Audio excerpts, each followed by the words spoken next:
మనం చూద్దాం. ధర్మపురి నియోజకవర్గానికి సంబంధించి ఒకసారి రిజల్ట్ చూద్దాం. ధర్మపూర్ నుంచి మంత్రి అడ్లూరు లక్ష్మణ్ కుమార్ ప్రాతినిధ్యం వహిస్తున్న నియోజకవర్గం జగిత్యాల జిల్లా కిందికి వస్తుంది. సో నేను ఒక్కొక్క మండలం చదువుతూ వినిపిస్తాను. ధర్మపురి మండలంలో Aksaipalli BRS, Dammanapet BRS, Dontapur BRS, Dabbalagudem BRS, Gadepalli BRS, Kosanurpalle BRS, Maggidi Edavalli BRS, Rajaram BRS, Ramaiahpalle BRS. Congress party గెలిచినవి రాయపట్నం, తీగల ధర్మారం, తుమ్మెనాల, అదేవిధంగా నాగారం, నర్సేపల్లె, నేరల్ల, గోవిందపల్లె, దొన్నూర్, బోదరి నక్కల చెరువుగూడెం ఇవన్నీ కూడా కాంగ్రెస్ గెలిచింది. బీజేపీ ఆరెపల్లి, అదేవిధంగా కమలాపూర్, తిమ్మాపూర్ ఈ మూడిట్లో బీజేపీ గెలిచింది. దాదాపు 50-50 ధర్మపురి మండలంలో కాంగ్రెస్ బీఆర్ఎస్ మధ్య కనిపిస్తున్నాయి. గొల్లపల్లి మండలంలో కాంగ్రెస్ పార్టీ అగ్గిమల్ల, చందోళి, చిల్వకోడూర్, దట్నూరు, గంగదేవుపల్లి, గోవిందపల్లి, లోతునూరు, రాఘవపట్నం, రంగనాథునిపల్లి, రాపల్లి, తిరుమలాపూర్, వెనుగుమట్ల ఇవన్నీ కూడా కాంగ్రెస్ పార్టీ ఉంటే శంకర్రావుపేట బీఆర్ఎస్, తిరుమలాపూర్ బీఆర్ఎస్, అదేవిధంగా దమ్మన్నపేట బీఆర్ఎస్ కనిపిస్తుంది, అబ్బాపూర్ బీఆర్ఎస్ కనిపిస్తుంది. కొత్త గొల్లపల్లిలో కాంగ్రెస్ పార్టీ ఎడ్జ్ ఉన్నట్టు మనకు కనిపిస్తుంది. పెగడపల్లి మండలంలో Aravelli BRS, Devikonda BRS, Keechulatapalli BRS, Lingapur BRS, Lagalamalli BRS, Namapur BRS, Nancharla BRS ఉంటే ఎల్లాపూర్, వెంగళాయపేట, శాలపల్లి, రాములపల్లి, రామభద్రునిపల్లి, రాజారంపల్లి, నరసింహునిపేట, నందగిరి, మద్దులపల్లి, ఏడుమూటలపల్లి, దోమలకుంట, అదేవిధంగా ఐతుపల్లి ఇవన్నీ కూడా కాంగ్రెస్ గెలిచిన పరిస్థితి కనిపిస్తుంది. స్లైట్లీ అడ్వాంటేజ్ పేగడపల్లిలో మన కాంగ్రెస్ కనిపిస్తుంది. వెలగటూరు మండలంలో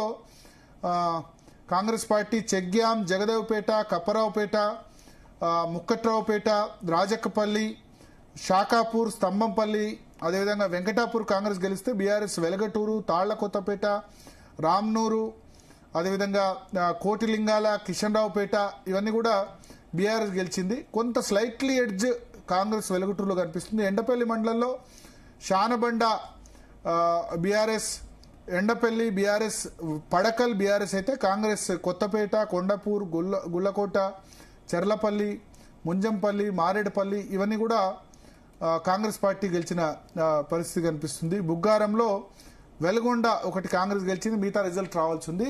సో ధర్మపూర్ నుంచే గతంలో మాజీ మంత్రి కొప్పుల ఈశ్వర్ ప్రాతినిధ్యం వహించారు. ఇదే అసెంబ్లీ నియోజకవర్గం నుంచి ఆయన సోషల్ వెల్ఫేర్ మినిస్టర్గా ఉండే అదే శాఖకు మంత్రిగా ఇప్పుడు అడ్డూరు లక్ష్మణ్ ఉన్నారు.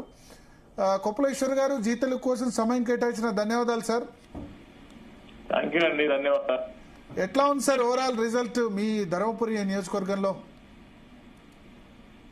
అంటే ఇప్పుడు అధికార పార్టీ అన్ని రకాల ప్రలోభాలు పెట్టినప్పటికీ కూడా మాకున్నటువంటి మామూలు కార్యకర్తలు కూడా హోరాహోరీగా మరి ఈ ఎన్నికలలో పోరాటం చేసి చాలా గ్రామాలలో గెలిచినటువంటి పరిస్థితి కనబడుతుంది.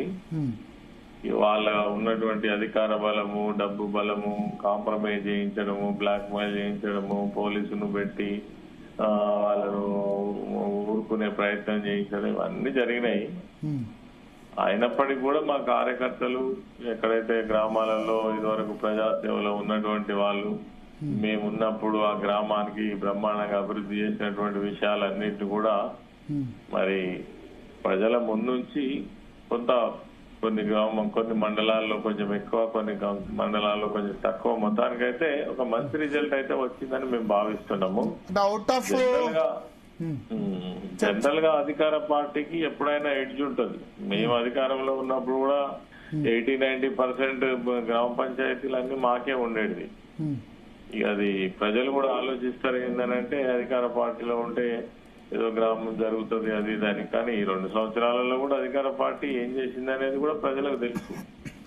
శూన్యం కదా, అభివృద్ధి కూడా శూన్యమే కదా.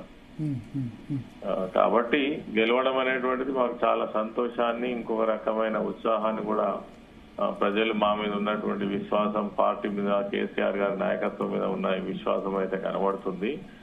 రానున్న కాలంలో మరింత ప్రజలకు చేరువై ఇంకా ముందుకు వెళ్లేటువంటి ప్రయత్నం చేస్తాం. ప్రభుత్వం యొక్క వైఫల్యాలను ఎత్తి చూపే ప్రయత్నం చేస్తాం. ఆ విధంగా ప్రజల్లోకి వెళ్తామని అనుకుంటున్నామండి. ఓకే, అంటే ఓవరాల్ గా ఇప్పుడు మీ నియోజకవర్గంలో ఎన్ని పంచాయతీలు ఉన్నాయి, మీరెన్ని గెలిచారు, కాంగ్రెస్ ఎన్ని గెలిచింది? అంటే పూర్తి లెక్క తీసుకోలేదు నేను. యావరేజ్ గా మాత్రం మేము మండలానికి ఒక 10 గ్రామాలు అట్లా గెలిచినట్టు ఉన్నాము.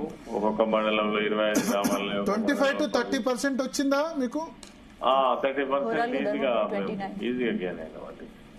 ఈజీగా అంటే 30% దాకా మీరు గెలిచారు. 30%. బట్ స్టిల్ కాంగ్రెస్ పార్టీదే కదా అప్పర్ హ్యాండ్ ఉంటది. నేనే చెప్పినా కదా, ఎట్లయినా అధికారము అన్ని ఉంటాయి కదా.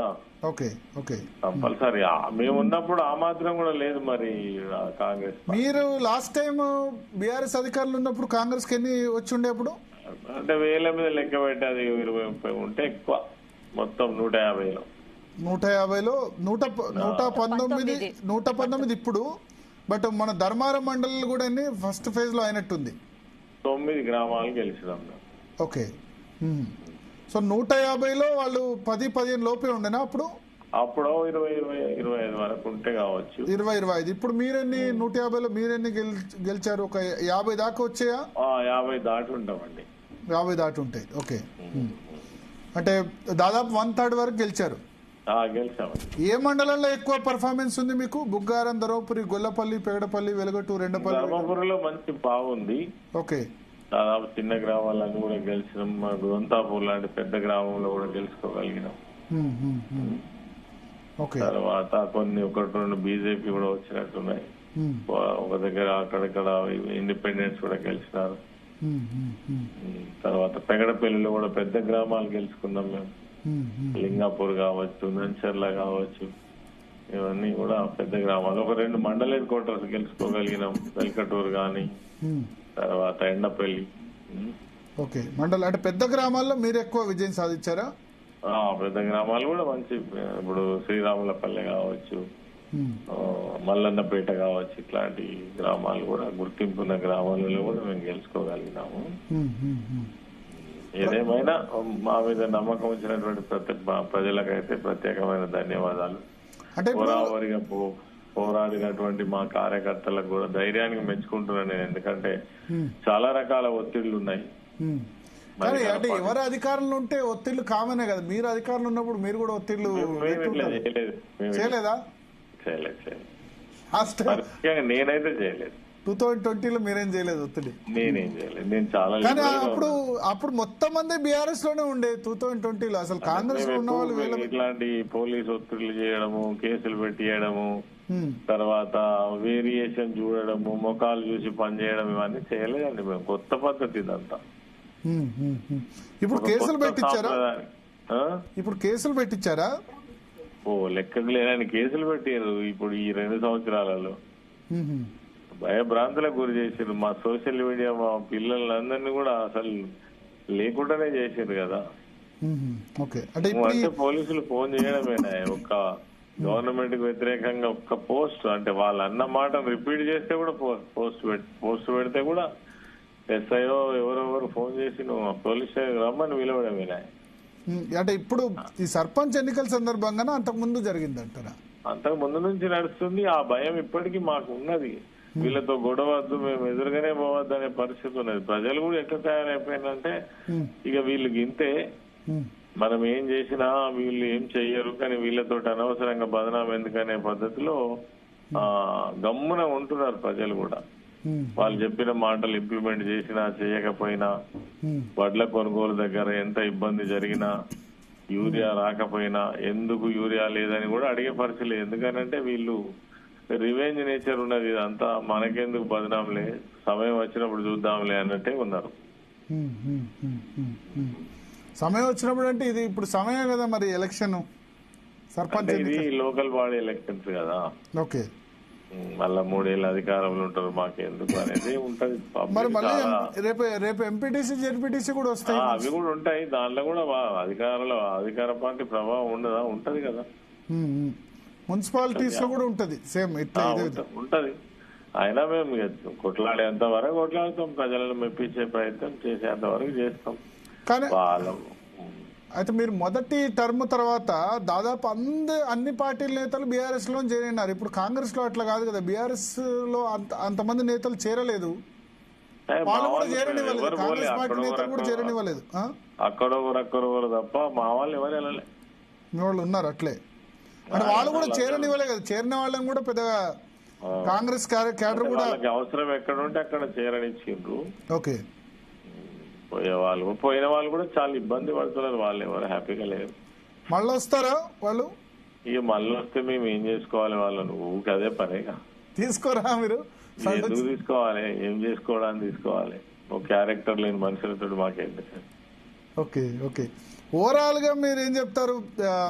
జగిత్యాల జిల్లాలో గానీ లేదా పెద్దపల్లి జిల్లాలో గానీ రిజల్ట్ ఎట్లా ఉంది? ఉమ్మడి కరీంనగర్ జిల్లాలో మొత్తానికైతే ప్రజలు కొన్ని గ్రామాలలో మంచి గొప్ప నిర్ణయం తీసుకున్నారు. తప్పకుండా వాళ్ళ పక్షాన సమస్యల పట్ల నిలబడి పోరాటం చేయడానికి మాకు అవకాశం కల్పించింది. వాస్తవంగా మాకు ఒక 60-70 మంది సర్పంచులు అంటే పెద్ద స్ట్రెంత్ కదా. అవును, ఖచ్చితంగా మేము నిలదీస్తాం, ప్రజల పక్షాన నిలబడతాం, ప్రజల సమస్యల పైన ప్రశ్నిస్తాం, ఇవన్నీ చేస్తాం. జగిత్యాల కొరుట్ల నియోజకవర్గాలు ఎట్లా వచ్చింది రిజల్ట్ ఓవరాల్ గా? పర్వాలేదు, బాగానే వచ్చింది. అక్కడ కూడా అంటే ఒక 40% అట్లా 40% దాకా గెలిచారు. మంచి రిజల్ట్ మన కొరుట్ల ఏరియా. రామగుండం, ఎందుకంటే మీరు సింగరేణి కార్మికులు కూడా.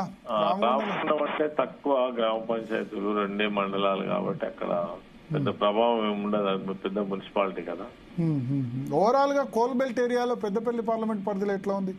మంచిర్యాల అయినా లేకపోతే పెద్దపల్లి?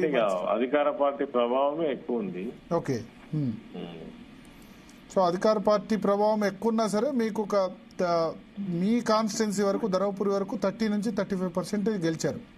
గెలిచాము. అది కూడా ప్రజలు గొప్పగా ఆలోచించారు. మా నాయకులు కూడా ఇన్ని ఒత్తిళ్లున్నా హోరీగా పోరాటం చేసి గెలిచిండ్రు. చాలా గొప్ప వాళ్ళది. అంటే ఇప్పుడు గ్రామాల్లో ఏంది, మీరు ఎన్నికల ప్రచారంలోకి వెళ్ళినప్పుడు ఏం అబ్జర్వ్ చేశారు? అంటే ప్రజలు ఈ గవర్నమెంట్ ప్రజలకు ఏదో చేస్తుంది అనే నమ్మకాలు అయితే లేవు. ఇచ్చిన వాగ్దానాలు పూర్తి చేస్తారనేది నమ్మకాలు లేవు. కానీ ఈ ఓటింగ్ సరళికి వచ్చేసరికి కొంత వీళ్ళు అవుతున్నారు. అక్కడ ఉన్న లోకల్ నాయకులకు కావచ్చు, తర్వాత ప్రలోభాలకు కావచ్చు, లేదంటే బెదిరింపులకు సదిరింపులకు కావచ్చు, రేపు మళ్ళీ వీళ్ళతోటి మాకు పని ఉంటుంది అనేటువంటి ఒక ఆలోచనతోటి కావచ్చు, అక్కడ జరుగుతుంది.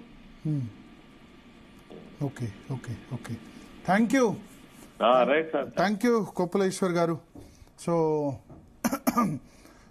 ఓవరాల్ గా జగిత్యాల జిల్లాలో కొంచెం హోరాహోరీ పోరే కనబడుతుంది. బీఆర్ఎస్ గట్టి పోటీ ఇచ్చిన పరిస్థితి మనకు కనిపిస్తుంది.